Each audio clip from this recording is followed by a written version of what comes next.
नमस्कार, बड़ी बहस छत्तीसगढ़ में आपका स्वागत है। मैं हूं आपके साथ पराग गुप्ता। छत्तीसगढ़ में साय कैबिनेट की बैठक में कई अहम फैसले लिए गए। नगरीय निकाय चुनावों में अब मेयर और अध्यक्ष का चुनाव प्रत्यक्ष रूप से होगा, यानी पार्षद के साथ ही मेयर और अध्यक्ष के लिए भी जनता ही सीधे वोट करेगी। 2018 में प्रदेश में कांग्रेस की सरकार आने के बाद नियम बदला गया था, जिसमें मेयर चुनने का हक पार्षदों को दिया गया था। हालांकि भूपेश कार्यकाल से पहले जनता ही पार्षदों के साथ मेयर को चुनती थी, तो अब वहीं कांग्रेस ने भी अपना पक्ष रखते हुए कहा है कि बीजेपी को देश के संविधान पर भरोसा नहीं है। अध्यक्षों का चुनाव यदि अप्रत्यक्ष प्रणाली से होगा तो बीजेपी को इस पर भरोसा नहीं है, लेकिन कांग्रेस पार्टी पूरी तरह से तैयार है, चाहे प्रत्यक्ष चुनाव हो या अप्रत्यक्ष तौर पर। आज इसी मुद्दे पर विस्तार से होगी बात। चर्चा के लिए कुछ खास मेहमान भी हमारे साथ जुड़ेंगे, लेकिन उससे पहले सुनिए उप मुख्यमंत्री अरुण साव और कांग्रेस संचार प्रमुख सुशील आनंद शुक्ला ने क्या कुछ कहा। महापौर, नगर पालिका और नगर पंचायत के अध्यक्षों का चुनाव प्रत्यक्ष प्रणाली से करने का निर्णय सरकार ने लिया है। इस संबंध में छत्तीसगढ़ नगर पालिका निगम अधिनियम 1956 संशोधन अध्यादेश 2024 और छत्तीसगढ़ नगर पालिका अधिनियम 1961 संशोधन अध्यादेश 2024 के प्रारूप को अनुमोदन किया गया। यानी अब 1999 तत्कालीन मध्य प्रदेश के समय से प्रत्यक्ष प्रणाली से ये चुनाव होता था, पर 12 दिसंबर 2019 को तत्कालीन सरकार ने अध्यादेश जारी कर पार्षदों से ही चुनाव कराने का निर्णय किया गया था। उसको पूर्ववत तब प्रत्यक्ष प्रणाली से चुनाव करने का जो अध्यादेश है रूप का अनुमोदन किया गया। इसी तरह से पंचायतों में अन्य पिछड़ा वर्ग के आरक्षण के लिए माननीय सर्वोच्च न्यायालय ने जो दिशा निर्देश जारी किए ट्रिपल टेस्ट करने का, वो ट्रिपल टेस्ट करते हुए राज्य सरकार ने राज्य पिछड़ा वर्ग कल्याण आयोग का गठन किया। कमिटी ने अपनी रिपोर्ट दी और उसके आधार पर जो आंकड़े आए हैं उस आधार पर नगरीय निकायों में और पंचायतों में अन्य पिछड़ा वर्ग को आरक्षण देने संबंधी विभिन्न धाराओं में जो संशोधन करना है उसके प्रारूप का भी अनुमोदन किया गया। भारतीय जनता पार्टी को देश के संविधान पे भरोसा नहीं है, संविधान में निहित प्रावधानों पे भरोसा नहीं है। प्रधानमंत्री का चुनाव प्रत्यक्ष प्रणाली से होता है सांसदों के माध्यम से, मुख्यमंत्री का चुनाव प्रत्यक्ष प्रणाली से होता है विधायकों के माध्यम से। लेकिन यदि महापौर का चुनाव और अध्यक्षों का चुनाव प्रत्यक्ष प्रणाली से होगा तो भारतीय जनता पार्टी को उसमें भरोसा नहीं है। भारतीय जनता पार्टी का चरित्र ही संविधान विरोधी रहा है, इसीलिए उसने महापौर और अध्यक्ष का चुनाव प्रत्यक्ष पद्धति से किया है। लेकिन कांग्रेस पार्टी चाहे प्रत्यक्ष चुनाव हो या प्रत्यक्ष चुनाव हो, चुनाव में जाने के लिए पूरी तरीके से तैयार है। और जिस प्रकार से प्रदेश में भारतीय जनता पार्टी के खिलाफ वातावरण है, प्रदेश के अधिसंख्यक निकायों में और पंचायतों में कांग्रेस के ही प्रतिनिधि महापौर अध्यक्ष के रूप में चुनाव जीत के आएंगे।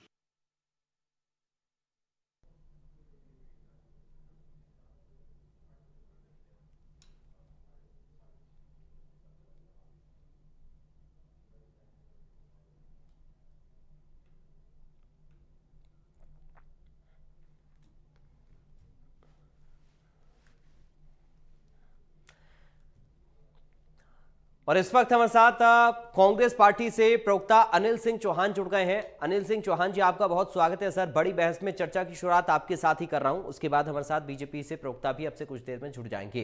तो अनिल सिंह जी, अब फैसला बदल दिया है, सरकार ने डायरेक्ट रूप से चुनाव कराने का मन बना लिया है, तो किस तरह से देख रहे हैं सर इस बदलाव को आप? पराग जी, आपको और इंडिया न्यूज के सभी सम्मानित दर्शकों को मेरा नमस्कार। देखिए, भारतीय जनता पार्टी 12 महीनों की सरकार में, एक वर्ष में चाहे कानून व्यवस्था की बात कर लीजिए, स्वास्थ्य की बात कर लीजिए, शिक्षा की बात कर लीजिए, हर तरफ इनका दम फूल गया है। हम्म। सरकार अलोकप्रियता की चरम सीमा पर आ गई है। भाजपा से जनता का पूरी तरह मोह भंग हो गया है। इन सब परिस्थितियों को देखते हुए भारतीय जनता पार्टी ने लोगों का ध्यान भटकाने के लिए एक गैर जरूरी बदलाव किया है। इस बदलाव से कुछ ज्यादा विशेष अंतर नहीं आना है। कांग्रेस पूरी तरह से तैयार है, चाहे प्रत्यक्ष चुनाव हो चाहे अप्रत्यक्ष चुनाव। जैसा कि आपके अभी लोकप्रिय चैनल में चला, हमारे मुख्य प्रवक्ता सुशील आनंद शुक्ला जी ने स्पष्ट किया कि यह व्यवस्था इस तरह से लागू की गई जैसे मुख्यमंत्री और प्रधानमंत्री का चुनाव किया जाता है, संवैधानिक व्यवस्था है, उसी तरह इसको भी लागू किया गया। निकायों के भी अपने सदन होते हैं, एमआईसी बनती है, पीवाईसी बनती है, वो अपना काम करती है। तो आज भारतीय जनता पार्टी ने बदलाव किया है सिर्फ इसलिए कि मुख्य मुद्दों से, मूल मुद्दों से जनता का ध्यान भटकाया जा सके और किसी और तरफ डाइवर्ट किया जाए कि हम कुछ ना कुछ कर रहे हैं। देखिए, एक्चुअली भारतीय जनता पार्टी एक वर्षों में अपनी अलोकप्रियता के चरम पर है। पूरे प्रदेश में हाहाकार मचा हुआ है। कलेक्टर एसपी के कार्यालय जल रहे हैं, माताओं बहनों के साथ छेड़छाड़ बलात्कार की घटनाएं हो रही हैं, चाकूबाजी चरम पर है। स्वास्थ्य के क्षेत्र में आप देख लीजिए कि बदहाली चरम पर है। चारों तरफ भांति भांति की बीमारियां, जो छोटी छोटी बीमारियां हैं, वो लोगों की जान ले रही है और सरकार संवेदनहीन होकर बैठी है। चाहे शिक्षा के क्षेत्र में आप देख लीजिए, टीचर मांगने पे जेल का प्रावधान, हॉस्टल्स में इतनी बुरी स्थिति है, फिर झलियामारी हमको याद आ रहा है। स्वास्थ्य विभाग में अखोड़वा कांड होने लगे हैं फिर से। तो भारतीय जनता पार्टी अपने फेलियर को ढकने के लिए यह नया फंडा लेकर आई है। ठीक पर है। प्रदेश की जनता भाजपा की हकीकत को समझ चुकी है और उनको उसका प्रतिशत मिलेगा। अधिकांश निकायों में आप देखिएगा कांग्रेस के उम्मीदवार ही जीत कर आए। ठीक है सर। भारतीय जनता पार्टी से प्रवक्ता गंधर्व देवेंद्र पांडे हमारे साथ जुड़ गए हैं। गंधर्व देवेंद्र जी, आपका स्वागत है। अब शुरुआत सर आपके पहली रिएक्शन के साथ में ये समझना चाहूंगा कि इसकी जरूरत क्यों पड़ी। देखिए, मैं आपके चैनल के माध्यम से सभी दर्शकों को और आम जनता को ये बताना चाहूंगा कि पूर्व में जिस प्रकार से छत्तीसगढ़ में जनता को अधिकार होता था कि वो अपना महापौर, अपना नगरीय निकाय का अध्यक्ष और पंचायत के जो चुनाव होते हैं उसमें डायरेक्ट वो अपने जनप्रतिनिधियों को चुन सके, तो कहीं ना कहीं ये जो पूर्व में कांग्रेस की सरकार थी, उन्होंने नियम में धोखाधड़ी करते हुए छत्तीसगढ़ की जनता को जिस प्रकार से धोखा दिया, उस धोखे की बदौलत इन्होंने पार्षदों की खरीद फरोख्त करके, अन्य सदस्यों की खरीद फरोख्त करके जगह जगह अपने महापौर और लोगों को स्थापित किया। इस प्रकार की चीजें सामने आ रही थी, तो इस चीज को प्रभावित ना करें, ऐसी हमारी कोशिश थी कि सबको जो न्याय है, जो छत्तीसगढ़ की जनता चाहती है, जो जनता के मन की चीज है, उसी को हमने किया। और ये जो आरोप लगा रहे हैं, बेबुनियाद आरोप, क्या है, कांग्रेस के पास अब कुछ विषय बचा नहीं। जनता ने इन्हें विपक्ष में बैठने का काम दिया है, ये विपक्ष की भूमिका भी सही से नहीं निभा पा रहे। जिस प्रकार के भी कानून की दुर्व्यवस्था की ये बात करते हैं, जब कहीं भी कोई अपराध होता है तो अंत में जो आरोपी सिद्ध होता है वो कहीं ना कहीं कांग्रेस का कार्यकर्ता सिद्ध होता है। और कांग्रेस के कार्यकर्ताओं और एनएसयूआई युवा कांग्रेस के लोगों के ऊपर इस प्रकार के आरोप सिद्ध होते हैं और पुलिस उन्हें हिरासत पे लेती है। मैं वास्तविकता आपको बताना चाहूंगा कि पिछले 5 साल में, जब अभी तो 1 साल हमारी सरकार को हुआ है, ये जो कांग्रेस के ये जो कहे लोग थे जिन्होंने बड़ी बड़ी फोटो महापौर के साथ खिंचवाई, वो बड़े बड़े आरोपों में अंदर हो जा रहे हैं। आप देखेंगे कि जितने भी कांग्रेसी लोगों का पेट पालने के लिए अनेक प्रकार की इन्होंने योजनाएं चलाकर रखी थी, जिस प्रकार से इन्होंने राजीव युवा मितान क्लब के माध्यम से छत्तीसगढ़ की जनता का और छत्तीसगढ़ के युवाओं का अहित किया, 126 करोड़ छत्तीसगढ़ की आम जनता का पैसे का बंदर बाट किया। उस पैसे के माध्यम से वो जब इनके नेता आते थे तो उनके बैनर पोस्टर होर्डिंग लगवाते थे। तो छत्तीसगढ़ की जनता ने देखा है, इसीलिए आज ये विपक्ष में बैठे हैं और इन्हें खुद में एहसास है कि ये मुद्दा विहीन है, तो इस प्रकार के बिना तथ्य के आरोप सिद्ध करके अपनी वाहवाही लूटने का काम कर रहे हैं। लेकिन पांडे जी, कांग्रेस के प्रवक्ता तो ये कह रहे हैं कि आप कैसे भी कराइए, हमें कोई फर्क नहीं पड़ता है। देखिए, वो कैसे भी कराइए, ये तो विधानसभा का जब अभी उपचुनाव हुआ तो उसमें भी कह रहे थे। लगातार 3 चुनाव हारने का रिकॉर्ड दीपक बैज जी बना चुके हैं। विधानसभा चुनाव उनके अध्यक्ष कार्यकाल में हारे, खुद भी हार गए। सांसद चुनाव ये हार गए छत्तीसगढ़ में बुरी तरह। इसके बाद अभी उपचुनाव हुआ तो जितना इनके प्रत्याशी को मत मिले हैं उससे ज्यादा की लीड से तो हमारे विधायक प्रत्याशी माननीय सुनील सोनी जी जीत के आए हैं। तो जनता का आशीर्वाद किसके तरफ है वो तो जनता बता ही रही है। अब ये तो नहीं बोलेंगे कि हमारी तैयारी नहीं है, हम हार जाएंगे। अब राजनीतिक दल है, इनका काम है अपना बचाव करना, तो इसलिए कहीं ना कहीं कहते हैं कि हाँ भाई हम जीत जाएंगे। हम भी बोलते हैं अच्छा है, आओ खुलकर मुकाबला करो, देखेंगे जनता किसको आशीर्वाद देती है। ठीक है। अनिल सिंह चौहान जी, ऐसी व्यवस्था तो पहले भी प्रदेश के अंदर रही है, क्या इसे पारदर्शी नहीं मानते हैं आप लोग? देखिए, मैंने पहले भी कहा पराग जी, हम हर दोनों व्यवस्था के लिए तैयार हैं। भारतीय जनता पार्टी के विद्वान प्रवक्ता कह रहे हैं कि देखिए, वो तो मैंने ये कहा कि ये सिर्फ व्यवस्था में बदलाव इसलिए किया गया है कि मुद्दों से भटकाना है। भाजपा के प्रवक्ता कह रहे हैं कि धोखाधड़ी करके ये व्यवस्था लागू की गई।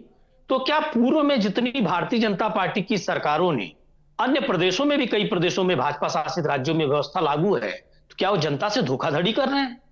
कुछ बोलने के पहले भारतीय जनता पार्टी के लोग आरोप के इन्फ्लुएंस में इतना बहते हैं कि किसी भी तरह, ये इनकी सबसे महत्वपूर्ण योजना है, विपक्ष या वो पत्रकार या वो राजनीतिक दल जो भाजपा से सवाल पूछते हैं उनको कैसे फंसा देना है, कैसे उनके ऊपर आरोप करना है। इसके लिए भारतीय जनता पार्टी अपना प्राथमिक एजेंडा इसी बात को रखती है। और उसके बाद अगर वो व्यक्ति भाजपा में कहीं चला गया तो फिर उससे ज्यादा बड़ा ईमानदार शायद हरिश्चंद्र जी भी रहे हो। ये हिमंता बिस्वा शर्मा से लेके अजीत पवार से लेके आप कितने उदाहरण देख लीजिए। अभी नवीन जिंदल जी को 2 दिन में इन्होंने सारे मुकदमे बंद कर दिए। और ये हम आप नहीं या भाजपा के प्रवक्ता नहीं, देश के सबसे बड़े पद पर बैठा प्रधानमंत्री उनको अपने भाषणों में भ्रष्ट कहता था, और जैसे ही उनके दल में गए पाक साफ हो गए। तो देखिए, भाजपा हमेशा एक ही एजेंडा चलाती है, कैसे विपक्ष का दमन किया जाए। लोकतंत्र की मर्यादाओं को, जो एथिक्स और सिद्धांत जिसको आप कह लीजिए, उसको बुरी तरह रौंदने का काम अगर किसी ने किया है तो भारतीय जनता पार्टी ने किया है। आज प्रदेश में चाकूबाजी, तलवारबाजी, हत्या, बलात्कार, क्या जनता को समझ में नहीं आ रहा है? क्या फिर अकोड़वा कांड जैसे कांड होने लगे? क्या जनता को समझ में नहीं आ रहा है?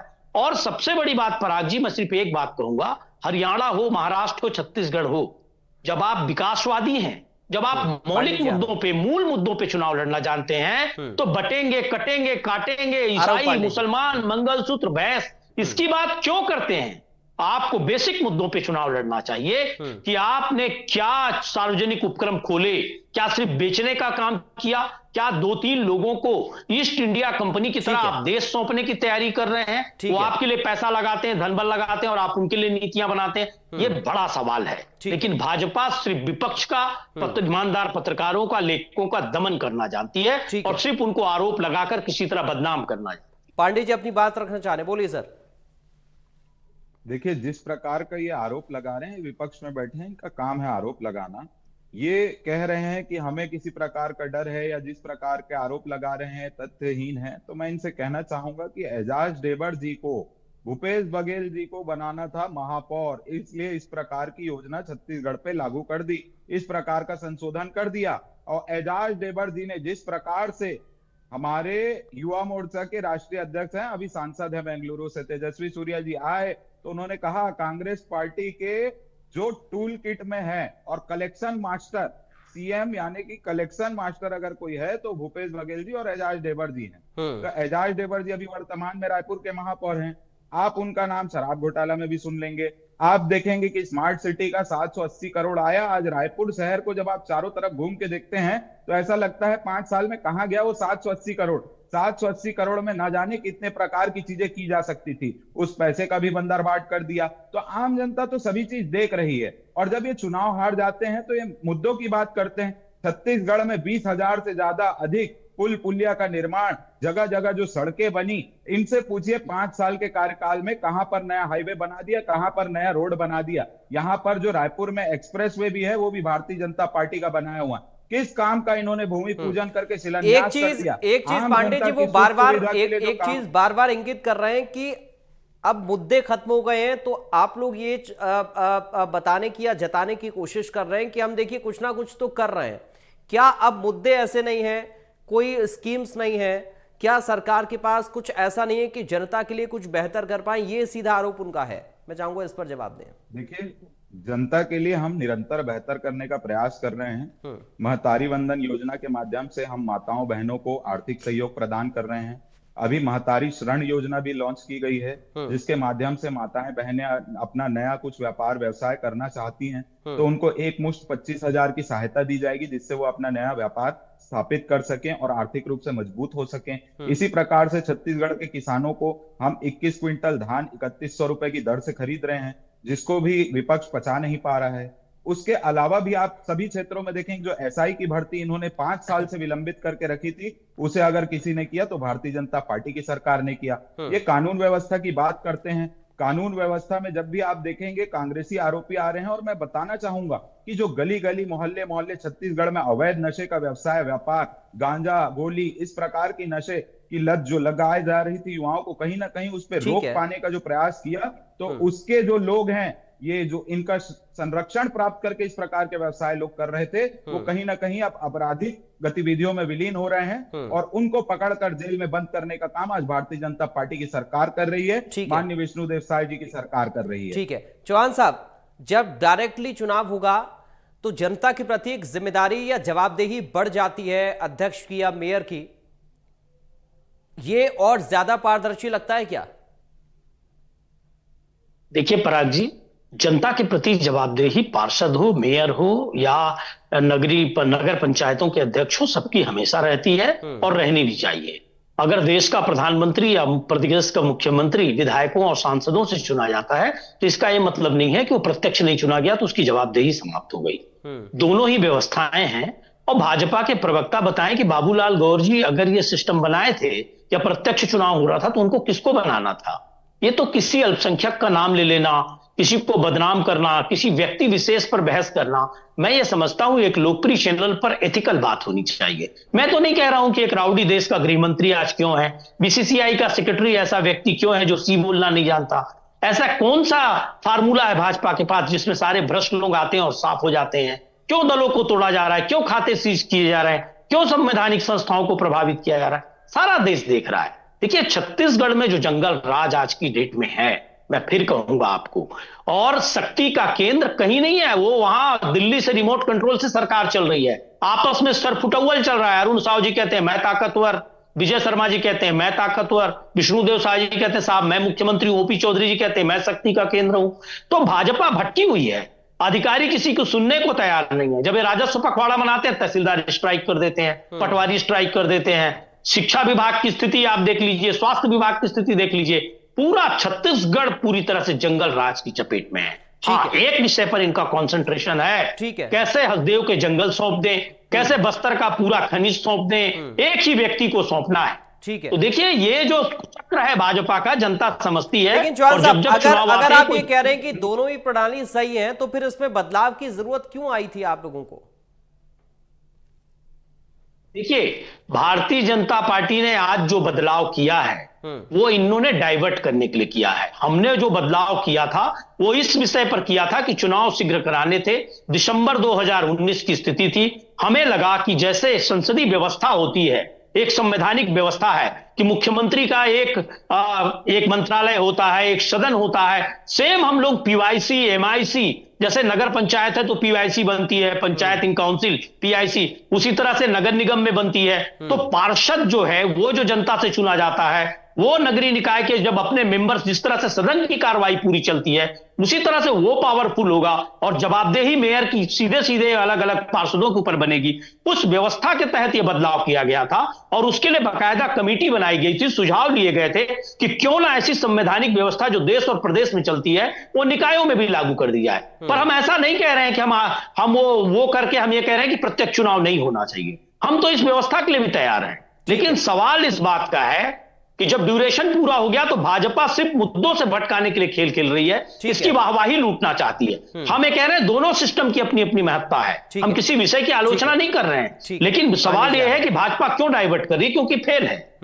ठीक है, पांडे जी जवाब देना चाह रहे हैं, जवाब भी दीजिए। इसमें एक सवाल और मैं ऐड कर रहा हूं, आप जवाब भी ऐड ऑन कर दीजिएगा। पांडे जी मैं सवाल भी दे दूं, साथ में आप जवाब दे दीजिएगा।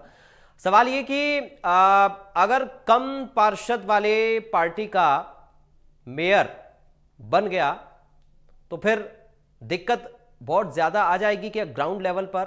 ज्यादा पार्षद वाली पार्टी के जो इलाके रहेंगे वहां पर उन लोगों को शिकायतें हो सकती हैं, इस तरीके की चीजें क्या ग्राउंड पर आ सकती हैं?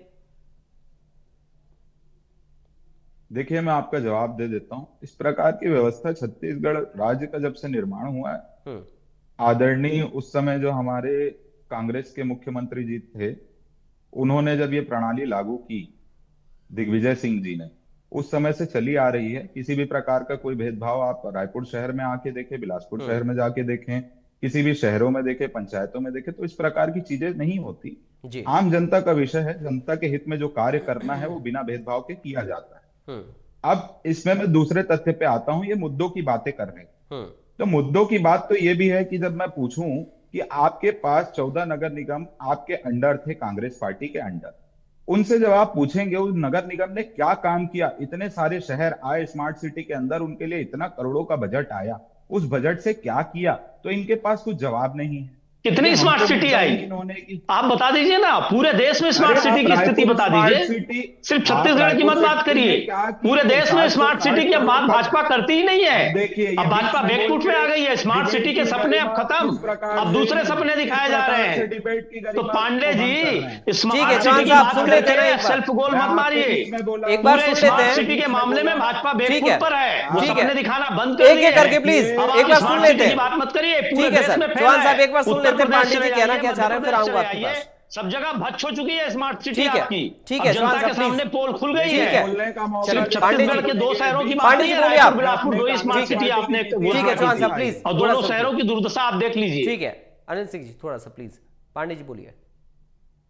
देखिए, मैं आपको स्पष्ट करना चाहूंगा कि कांग्रेस पार्टी के प्रवक्तागण जो कह रहे हैं वो अपनी सोच के हिसाब से कह रहे हैं। यहां जब प्रियंका गांधी जी आती हैं तो गुलाब का रास्ता बनाया जाता है। किस प्रकार से छत्तीसगढ़ की जनता का पैसा, महापौर उसमें आगे दौड़ते रहते हैं और वो वीडियो सामने आता है, यहाँ की जनता देखती है। फिर इसके बाद आप दूसरी ओर देखेंगे तो किस प्रकार से स्मार्ट सिटी का क्या हुआ, इसका क्या हुआ, आरोप लगा रहे हैं। इनको जो बुनियादी सुविधा देनी थी शहर में वो नहीं दे पाए। जब इन महापौर से पूछोगे तो हमने अंडर वायरिंग कराई, ये कराई, वो कराई, वो पूरा पैसा 760 करोड़ रुपए कहां गया उसका आज तक ये लोग हिसाब नहीं दे पाए। इसके अलावा आज जब चुनाव प्रत्यक्ष प्रणाली से करने की बात कर रहे हैं तो ये घबरा रहे हैं। इनकी जो टूल किट की एजेंडा है ये सिर्फ उस पे काम करते हैं। सेंट्रल समय कम है इसलिए ये जो आखिरी आपने लाइन कही है इसी पर एक फाइनल कमेंट चौहान साहब आपका चाहूंगा। देखिए पराग जी, आपने जो एक बेसिक सवाल पूछा, बहुत महत्वपूर्ण सवाल जिसको मैं मानता हूं और बहुत स्वस्थ प्रश्न था कि अगर मेयर तो चुना गया किसी पार्टी का और वो अल्पमत में आ गया, पार्षद उसके कम रहे, तो कैसे वो प्रस्ताव पास करेगा, कैसे अपना एजेंडा तय करेगा और किस तरह से वो जो एक संवैधानिक व्यवस्था है निकायों में भी कि कैसे प्रस्ताव पास करके राज्य सरकारों को भेजेगा, उस पर जवाब नहीं दिया पांडे जी ने, क्योंकि उनको जवाब था नहीं उनके पास। भारतीय जनता पार्टी भटकी हुई है, मुद्दों से भटकाने का ही रास्ता ये खोजते हैं। विपक्ष पर वार करना, विपक्ष को कमजोर करना, विपक्ष के स्वस्थ प्रश्नों का पत्रकारों के स्वस्थ प्रश्नों को भी डाइवर्ट करना, ये भारतीय जनता पार्टी की बेसिक नीति है। इसी पर भाजपा पूरा काम, पूरी एजेंसियां पूरी ताकत लगाती है, जबकि उसको जन कल्याणकारी योजनाओं में। फाइनल एक लाइन में सर, आपके सवाल का जवाब मैंने पहले ही दे दिया था और कांग्रेस पार्टी की नीति और मंशा स्पष्ट है। पूरे देश में दिख रहा है किस प्रकार का माहौल है। कांग्रेस पार्टी का जो अंतर कला है, अरे जवाब बताइए, हम भी सुन लें। क्या जवाब दे दिया था आपने, गोपनीय रूप से दे दिया क्या? इस तरह की हम भी सुन लें, बताइए क्या जवाब है। वो कह रहे हैं इस तरह की व्यवस्थाएं चली है, चल रही हैं, चलती भी रहेंगी।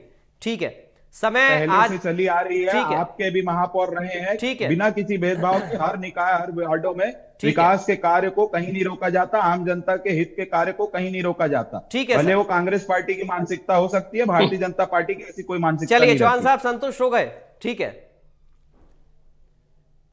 संतुष्ट तो नहीं हूं साहब मैं, क्योंकि इसी व्यवस्था को ठीक करने के लिए व्यवस्था सुधारी गई थी और भाजपा इसका ठोस जवाब नहीं दे पा रही। ठीक है सर, चलिए आज समय हमें इतनी इजाजत दे रहा है बड़ी बहस छत्तीसगढ़ के लिए। आप दोनों का बहुत शुक्रिया अदा करूंगा। देवेंद्र पांडे जी आपका भी और अनिल सिंह जी आपका भी बहुत शुक्रिया। आप लोगों ने समय निकाला, अपनी अपनी पार्टी का पक्ष रखा। तो अब जो व्यवस्था होने जा रही है लोकल बॉडी में, आप समझिए कि जैसे वार्ड मेंबर या पार्षद को जनता अपने वोट से चुनती है, अध्यक्ष जो नगर पालिका के होंगे या जो नगर निगम के मेयर होंगे, उनका चुनाव भी अब सीधे जनता के वोट से ही होगा। फिलहाल बड़ी बहस में इतना ही, बाकी खबरों के लिए आप बने रहिए। नमस्कार।